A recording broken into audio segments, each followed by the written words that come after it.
Welcome back. It's Wellness Wednesday, and we're asking Dr. Ellen from the Southeastern Spine Institute about sunburn pain. And it's all too common this time of the year, Dr. Ellen. Yes, Folks go to the beach, don't put on enough sunscreen, and they get a sunburn. Yes, and sometimes it's, more severe than others. But Exactly. It's knowing what to do once you do have the sunburn. Of course, the best thing you could do would be to prevent it. Exactly. But most sunburns, they can take even 12 to 24 hours to develop fully. So a lot of times, even when you first get out of the sun, you really don't fully know what you're dealing with. I've noticed that quite a bit too. I mean, you go home and you make dinner or something like that, and then that night you lay down to go to bed, and it's like, ow, that hurts. I think we've all been there. And I think the other thing to realize about, we're going to talk about some things you can do for the pain, Sure. but is that to understand that even though you're treating the pain and treating the sunburn, you're not actually preventing damage to your skin just by doing these things. I mean, the only way to prevent it is to prevent skin damage, is to prevent the burn from happening to begin with. And that can cause some big problems down the road. That's why you want to wear the sunscreen. But what about the now? Yeah. What about when I have that sunburn? What should I do to make it feel a little bit better? Sure.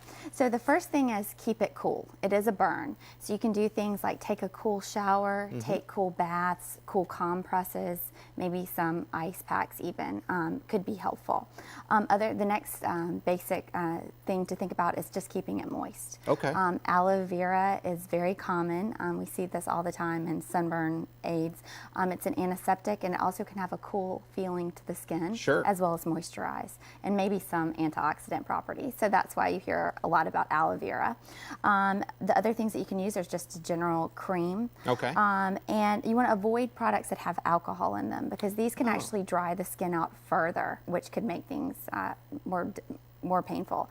Also, beware of products that have benzocaine or local anesthetics in them. Okay. Especially putting these on children.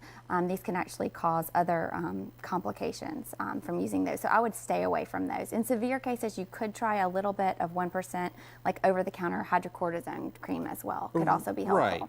Right. And probably even doing a few of those things like the hydrocortisone and the aloe together would probably soothe things even more. Yeah, absolutely. You want to, attack it from multiple angles. Some other things that you could do would be just over-the-counter anti-inflammatories. I mean, it's a burn, you have inflammation. So things like Advil, Motrin, you want to always take these medicines with food, but they can be helpful, and you may just want to take them as written on the bottle for a day or two when you first get a burn. And what if you notice it's really bad, like you get blisters or things like that? Right. Is that when you want to check with a doctor? Yes, especially when you have blisters covering a large surface of the body, you're getting a fever, you need to go in and get evaluated immediately.